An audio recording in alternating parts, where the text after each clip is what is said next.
Remember, they're changing my voice. I think every major church has many people that understand that Proverbs are there to help refine and understand Christ's words in the New Testament. Okay, it makes it clear in Proverbs 1 that that's the purpose of Proverbs, to understand the sayings and the riddles and the wisdom of the wise. Proverbs goes on and on about the importance of wisdom and the importance of not being an adulterous person physically, sexually or otherwise. Okay? So here I'll help you understand definitively why the inhabitants of earth are cut off from God after I die, why there's not the slightest possibility for them to connect to God and be right with God after I die. So let me start by saying this. When I separate myself from this situation and see myself as a spirit looking down on the soul of the most righteous person ever and ever possible, and how they cheated him out of his right to lead. They cheated him out of an attractive female. This part is key. We'll get to that in here in Proverbs 6. And they cheated me, out of the best years of my life.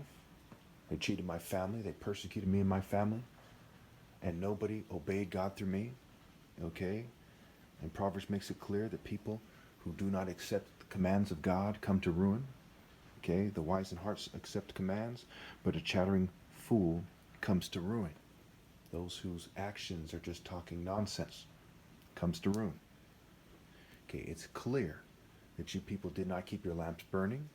The parable of the 10 virgins, 5 of them ran out of oil, right? 5 of them didn't. You didn't do what it takes to keep your lamps burning. You didn't move in the repetition of righteousness and wisdom. You didn't seek wisdom with all of your heart. Or there's a good chance you might have found me. You would have at least found something close to finding me. You didn't do that. And not finding me means no gate in the future, not obeying God through me. And the time for that is up. And we're going to explore that effectively here in the last section of Proverbs 6. Warning against adultery. So it's labeled warning. You're being warned against adultery, spiritual and otherwise. Don't follow another king. Okay? Because it's the spirit of the king is the spirit of God. Jesus said, I'm the gate. Those who come into me, those who follow me, right? Those who are my disciples, those who follow me go to heaven. Those who don't, right? So don't prostitute yourself to other kings, other spirits, other ideas. 20, my son, keep your father's command and do not forsake your mother's teaching. Bind them always on your heart. Fasten them around your neck. When you walk, they will guide you. When you sleep, they will watch over you. When you awake, they will speak to you. For this command is a lamp. This teaching is a light. And correction and instruction are the way to life. Right? Narrow is the way. Why? Because people aren't following my correction and instruction. The parable of the 10 virgins. Physically, they can refer to females. Also, they can refer to spirits. They didn't keep their lamps burning. They didn't move in my instruction and correction and the wisdom that I conveyed.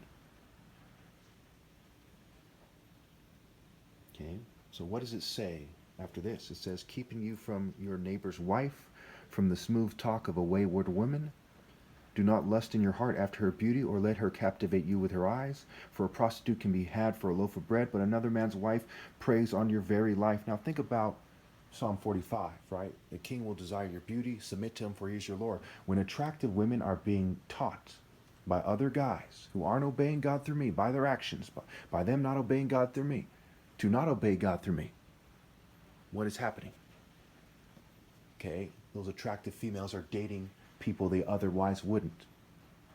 So in terms of dating females, okay, they are preying on these females, and these females are stupid, and they're preying on their very souls. They're preying on their own souls and the souls of those who date them and everyone who had any part to play in it.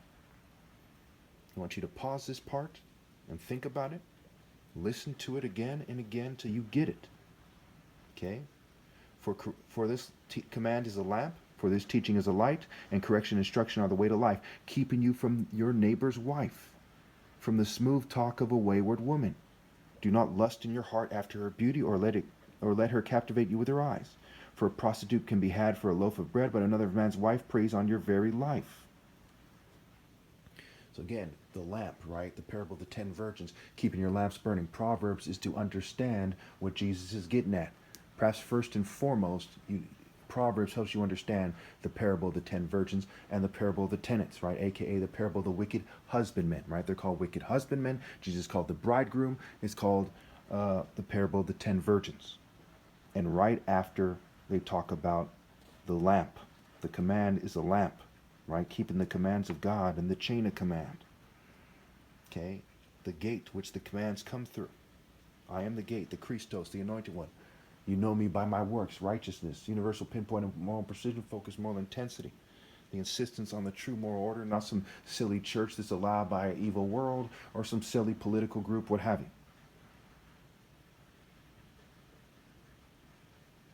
It said, but another man's wife preys on your very life. Again, it's in a section that's labeled on Bible Gateways, labeled warning against adultery.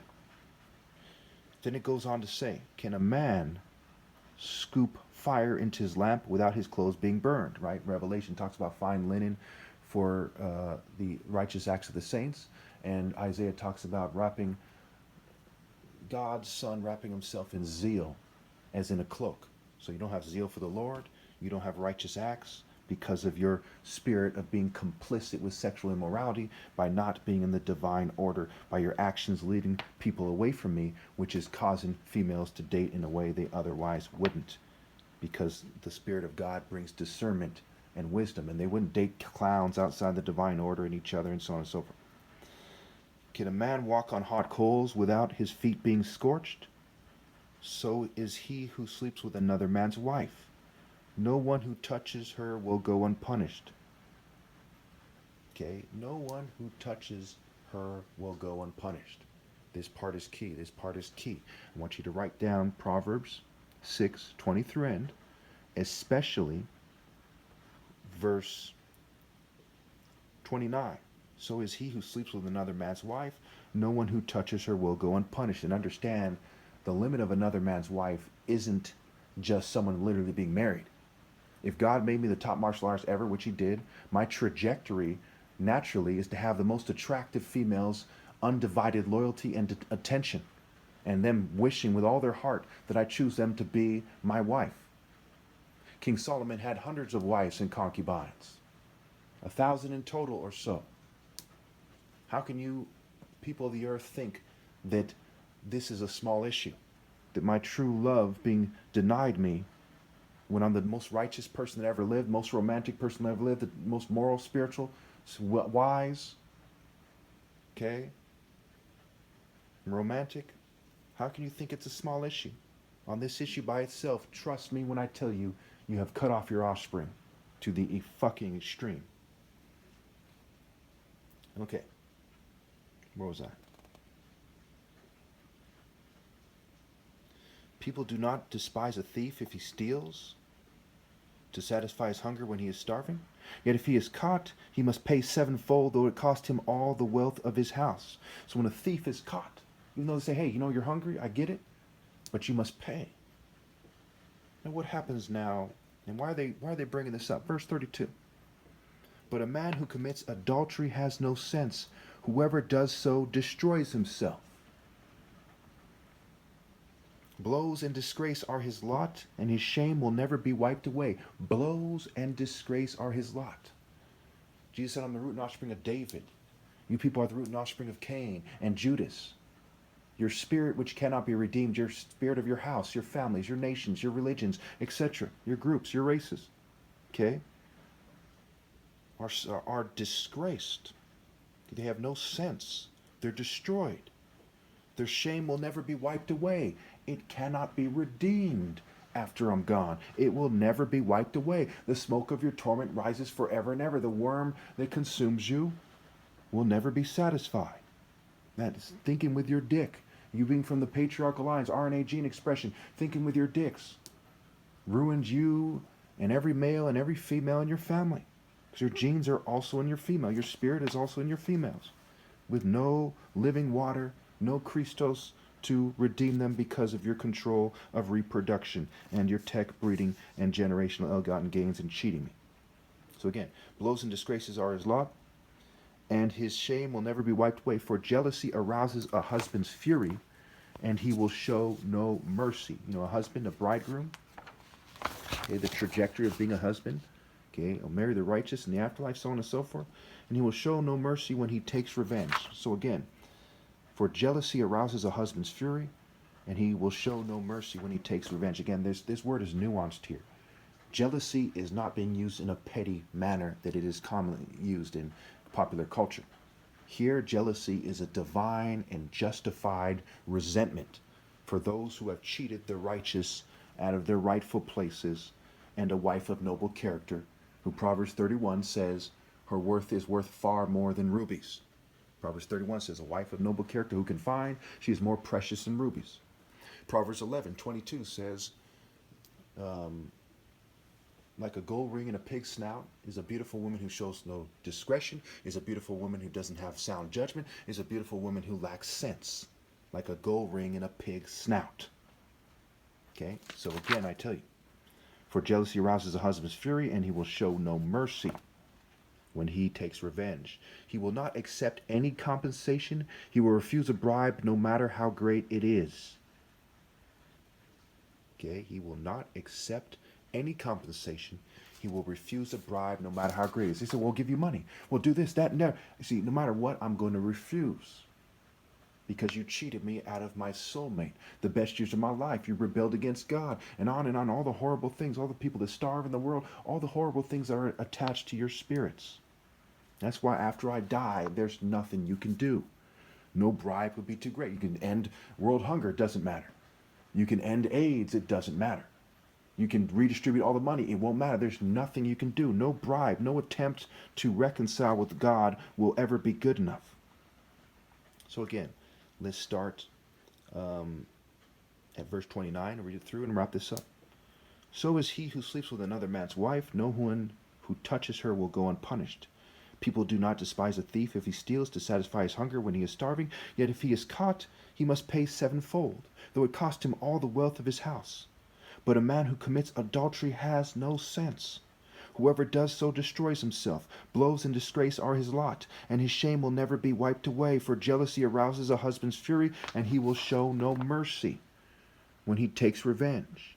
He will not accept any compensation. He will refuse a bribe, however great it is. And again, this part came after the lamps, right?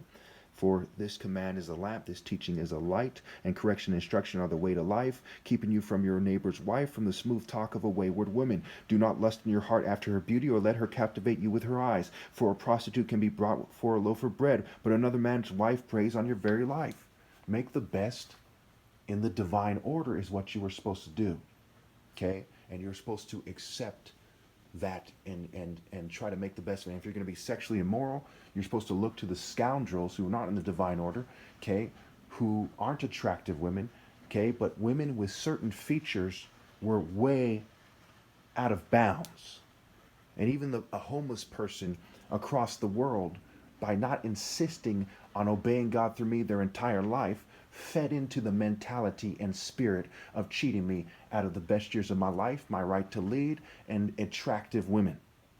Okay, and the ability to effectively spread God's spirit among humanity. So by denying the wife of Christ, deny me my wife, spiritually speaking, which is all people in submission in the spirit of God, okay, accepting my commands, like the church is compared to a woman and so on and so forth. Jerusalem is compared to a female, Babylon, Zion, etc. And also deny me attractive women literally. You will all be cut off from God shortly, as life is short, after I die. Scramble to obey God through me, and don't reproduce no matter who you are, no matter what. Thank you.